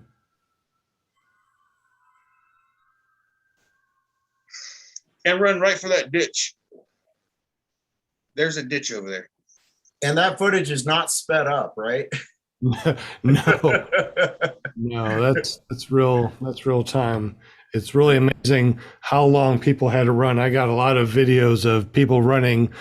It looks like as long as a football field and barely getting off the ground. What's that, Eric? I don't know. I think you need to ask Will Yeah, I replaced the money with a lollipop. with a lollipop. Whoever found it. Oh, I thought that was like I thought it was a wet willy. All right. Oh shit. DP said he used to be twice as fast. Yeah. Jim CR120 says, I think Shane is saying he wants to race. I foot race still. I ain't scared. I ain't scared at all. I'm actually still pretty quick for a fat guy. Oh, dude, when I was running track, I had long, so my hair was parted in the center it was feathered on the side. Feathered. Oh, dude. How old are you? That's 80s talk, man. Yeah, seriously. I mean, when I ran track, it was in the 80s and early 90s. So, yeah, it was feathered. I ain't kidding. Dude, I said, Aquanet, dude, I could take a bullet to the head. That thing was like rock. Aquanet. You're rock. Really rocking the 80s, dude.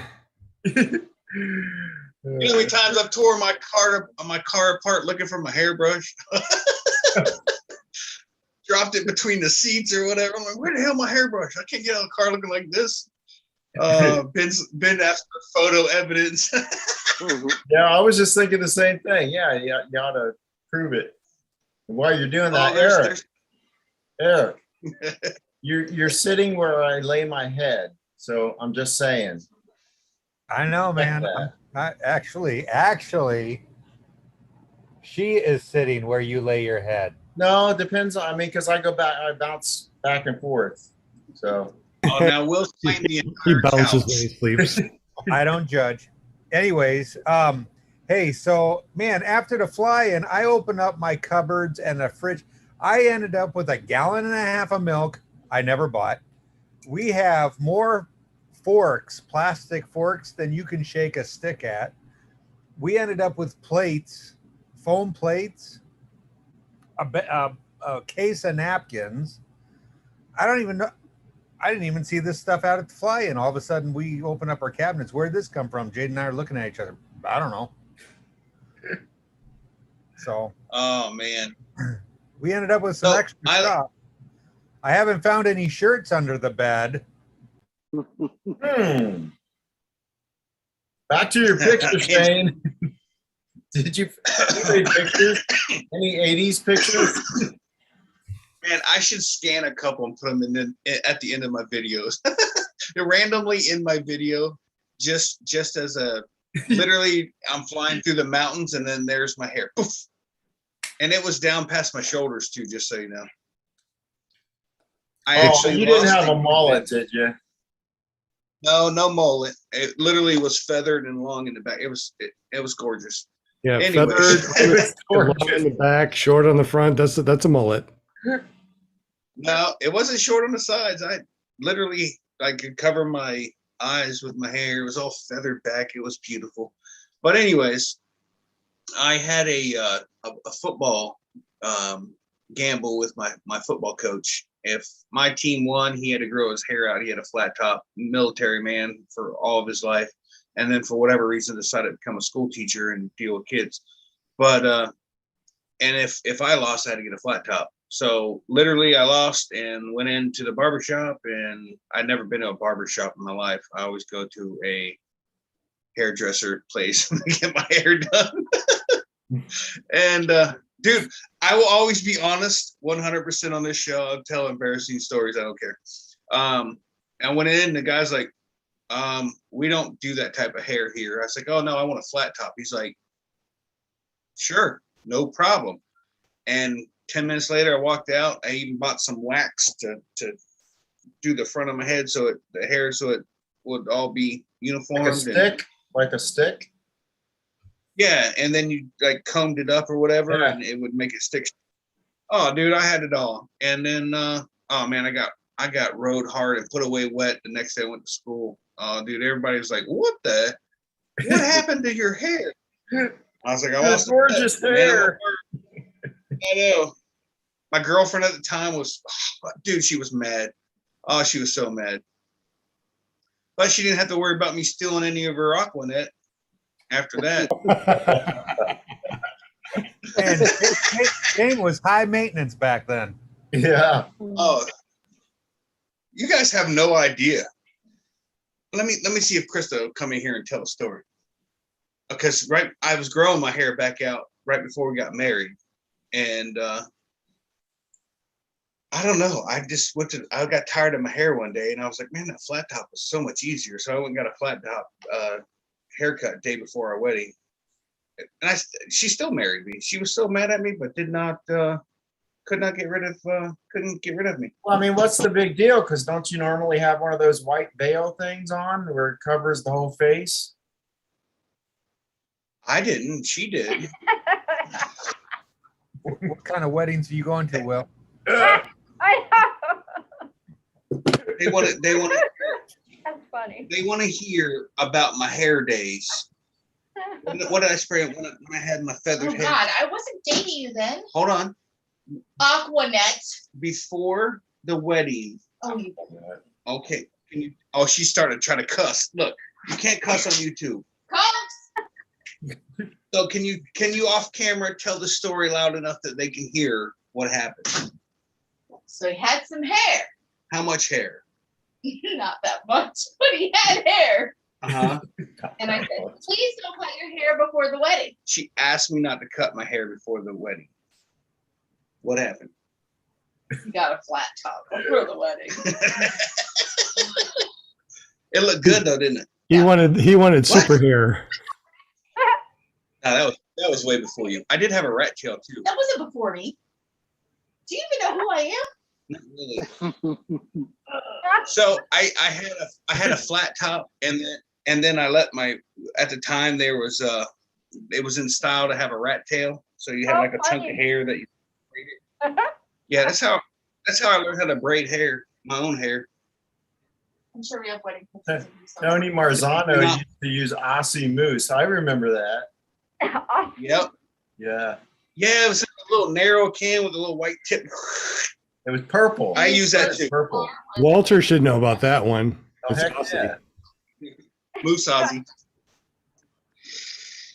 Oh my God, that's Kim too funny. Stamey says hello, Krista. I can't. All right, go get one picture of me with hair. Just one. Yeah, I God, want to this is see. such a hard. Make it a good one. Love you, Krista. I gotta see this. Oh, she just stomped off. Oh, gotta remember when he had gorgeous hair. Did you also have a members only jacket? No, I Eyes never on? had that. Huh? Oh, there Top you go. siders? What Hold the on, I heck? can't see. Hold on. Where am I at? Hold on. Is it showing up? Oh, Is that a cutout?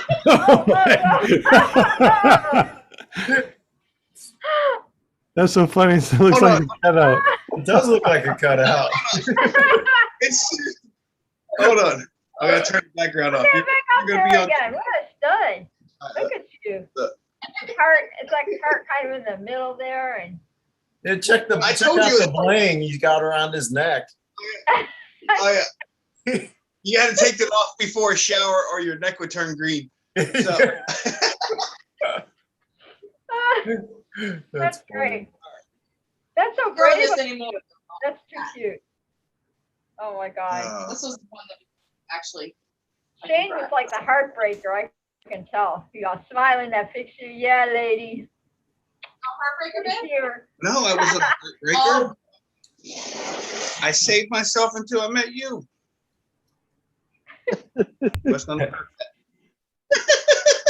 that. Oh man. Oh, and when I ran track, that thing would be like, whoo. Oh, it was awesome. Would it take you like an hour to get ready? Dude, I'm not kidding you. I would get in the mirror in the bathroom in the morning and everything would have to be right. And then when I got to school, I'd park my car and just hit it again for good measures, and thing wouldn't move all day long. Good measure. That's God's honest truth, man. I had a wool seat cover. Don't ask me why I had a wool seat cover in Florida. No clue. But the backrest of it was all crusty from the Aquanet. Ah! That's funny. Oh, such I'd sit there in memories. the morning and drink me a pint of Nesquik chocolate milk and do my hair, and yeah, and then I'd get out of the car and then I'd go into school, and yeah, it was awesome. You got a little You guys routine missed going. out. Oh, I did. Every morning I'd go to 7-Eleven, get me the Nestle Quick. Oh, or the strawberry. Oh man, I'll wear that out. You know what? You can't find this. You actually have to order it. But my favorite is Nestle Quick Vanilla. Vanilla. That's like quick vanilla. I've never seen it. I am not making it up. Now you have to order it. They don't sell it. The local Walmart here sold it for just a little while when I complained that they didn't have it, but it didn't last long. Man, that's my favorite. Oh, that sounds good. A little milk in there. There, I said it. Boy, oh boy, I'm Like glad. milkshake, a Nestle's Quick vanilla milkshake. Hey, if you had to describe this show based off of tonight's conversations, like Yeah. how far across the spectrum could you get? Seriously, I just realized we were talking about paramotors, talking about water, or landing in water, running track, Aquanet, and we Props. started the Snake. with cooking. That's Snake. why I love this show, Shane. I mean, that's your thing. I know, Yeah. dude, and it's all good, dude. I mean, seriously, I absolutely love hanging out with everybody and just BSing. It seriously is just I don't know why anybody would hate on this show. I really don't. We're just having fun. Nobody hates on this show. No, yeah. I ask myself every Tuesday, why? Why am I doing this? No, I'm just kidding. I'm doing it because I love you guys. And my girl, Jade. Yes.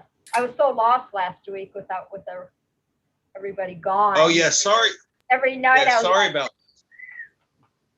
yes, dear. sorry about last week. I could receive text messages, but I could not send any out. And Yeah. the text messages I got were hours. Like whoever sent it to me would be an hour or two later. I'd be like, I just got your text message. Oh, did you need anything from the store? Because it's too late now. No, I'm good. That sounds so familiar. When we got out of the mountains and we're driving, my wife's phone all went absolutely crazy. Just ding, ding, ding, ding. I'm like, holy crap. So yeah, it was actually when Angela messaged me on Facebook, she's like, hope you guys have fun. I'm like, we just literally went, I think we went to Walmart or something, which is, how far have you guys ever been from a Walmart? Anywhere you go, it's no more than 10, 15 minutes away. Mhm. This closest Walmart to Moonshiners was a 40-minute drive one way. And in a different state. In a different state. That's absolutely true story.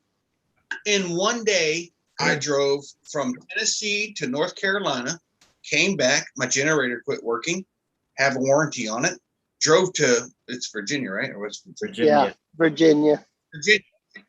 Drove to Virginia to the nearest Harbor Freight and replaced my generator and brought it back.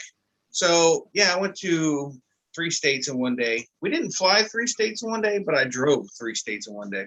Just so you know. Well, all 3 of us couldn't get up all together at the same time. That's what's the problem with that. No. No, actually that's 100% true. McElroy's like, what was it, Saturday morning? He's like, dude, if I have a failed launch, I'm packing up and I'm done. And he got off on the first one, and he's like, oh, good, because that was it. He's like, but normally on takeoffs, I get my lines taut and I take a step back, just 1 step. There, I was taking 2 or 3 steps and then just running as fast as I can to try to get that wing up. And how many times did you see the wings just get to a 45 and just stall? Yeah. And they still got their A's in their hand. There's no wind. And if it was, it's usually blowing against you or Yeah, with right. you. So Can just you all see literally this? made You see that right there? Yeah, Jim yeah. CR120 was doubting me. They don't even sell it on Amazon either? Yeah, they do. Yeah, you have to order it. But Yeah, for it's the, probably for the like doubters $50 out or there, something. Oh my goodness. just felt compelled to present that evidence. Feel better now. Vanilla, I never knew. Well, they came out with vanilla Let me brand. see. I guess I'll pull up the video of me almost eating crap. And then we'll end the show with that. So leave everybody with nightmares of me having to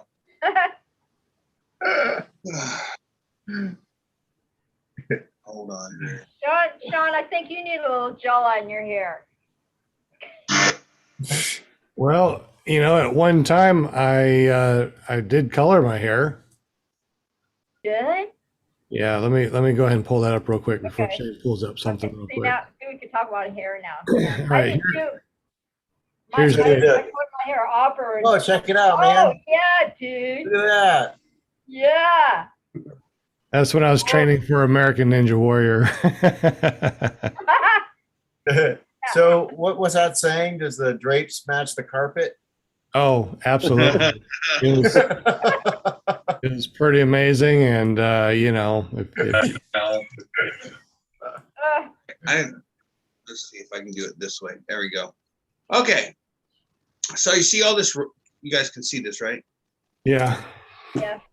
Okay, see all this runway back here? I did start back here, but then I dropped my wing here, and that's as far as I wanted to go. All right, so here we go. We don't need sounds. And I want you to notice Kent Stamey at the end of this when you see him in the chair here. So I got air, run, jump. Now look at Kent over here. He's like, did he just make that? You actually settled more than once on that. Even after you were in that other field, you were still settling. Did you catch that? Yeah. At no point until you really got going were you climbing. No way. Oh, no. Sorry. Stupid. Continue on. My bad. Oh, where did that go? Oh, I'm trying to end the YouTube chat and everything because I see the video now. It's running behind, but You were just trying to do the ballerina. flying thing. I started off. actually forgot to show. I actually forgot to show the very end of that video. Eric turns around to everyone sitting there, and it's like this, like this much, man. We all saw it. There was a puff. There was a little puff when you went through that patch, but you didn't actually come in contact with the ground, did you? No, actually, let me see if I can find it real quick. You put it Hold in on slow here. motion. You put it in slow motion?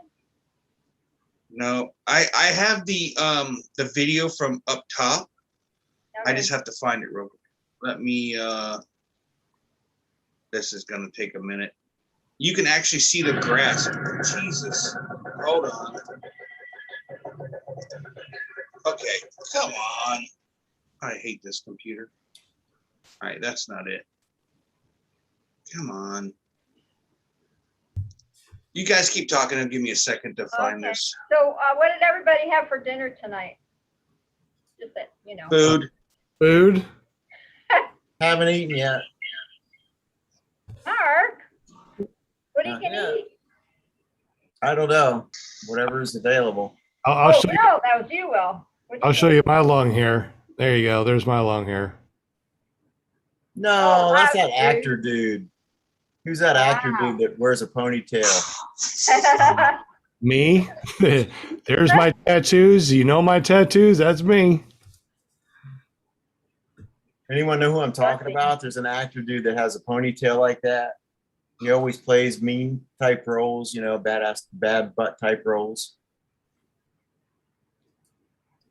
We're like, Never mind. oh, an actor? One of the Yeah, actors? he's Seagal.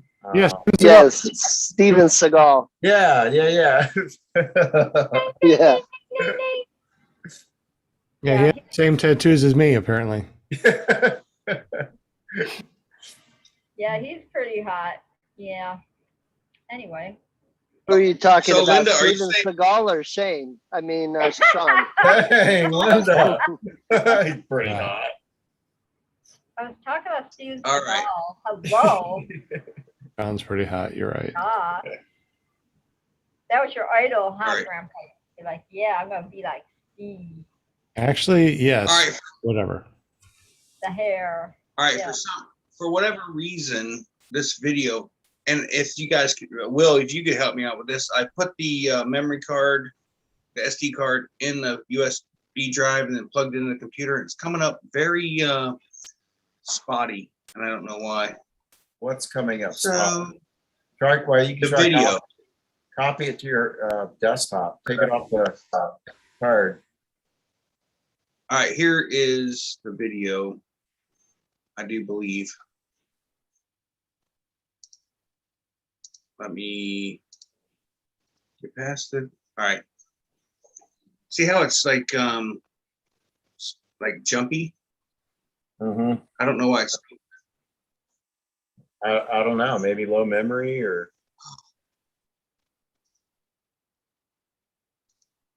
but if I go frame Is by that in frame, 4K or what? I have no idea. You're asking me important questions I have no idea about. I think that he's trying to play it from his card instead of dropping it to his desktop. Correct. You can actually see the prop wash right here in the grass. Yeah, you can. Yep. And when it runs smoother, you can actually see it a little better. But you see my feet are out in front of me. I actually lifted my feet up because it scared me that I was going to hit the ground. I knew I was going to hit the ground. How the hell I didn't hit the ground, I never know. You were waiting for it, weren't you? Because of that weight that you lost. You know, if you didn't stop losing weight, you would have bumped your butt. Yeah, I would have done something. So I just need to upload it to my computer because it's literally not. So that's probably my problem. It's not hooked to the. It's not downloaded to the computer yet. Maybe that's the problem. Okay, good to know. All right, it is 10:04. Anybody got anything they want to say? Had a Maybe great where we time can at find- Moonshiners. I'm glad that you're doing the show, Shane. It's good to see everybody again. Yeah. Yes. Absolutely. And Yeah. Sean, did you get your paramotor all put together? That's a different paramotor I'm putting together, like a trainer paramotor for the students. But a big shout out to Eric and Jade Lear. Thank you for letting us bunk. Paralife PPG, appreciate you and everything that you do, my friend. All those shirts that I have, but I had to change out of mine to the NC one. So thank you, Fly, for giving me this. I appreciate that. Always good to see Linda Anderson, our cheerleader, and Shane. Thank you so much for this show and everything you do. Well, you're welcome. What Sean said. Yeah, Sean, where can we find you at? Short edition. You can find me at iflyparamotors.com. Whoa. Nice. And Will, one where can we tomorrow find you? night. Sir? You can find me on YouTube, Will Fly or willflyppg.com. ParalifePPG.com. Where can we find you at, sir? YouTube at Paralife PPG and online at paralifeppg.com. Miss Linda Anderson, where can we find you at? Oh, yes. On Thursday night. I'm Paramount USA, and you can catch me on paraglidingtalk.com on Thursday nights, every Thursday night. It's an awesome show. Robert will be back. He's all better and everything else, so he said the show will be on Thursday, so you guys all come out and hang out. If you want to jump on, let me know. I'll send you the link, because that's what my PR job is, sneak them in. I'm like, hey, Robert, so-and-so wants to jump on. What do you think? Okay, Mom. So, yeah.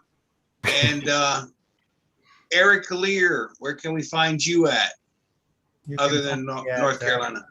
ppglear.com. Big shout out to them. Big shout out to Ben, NC Paramotor. Thank you very much for your contribution, sir. Miss Jade, where can we find you at, young lady?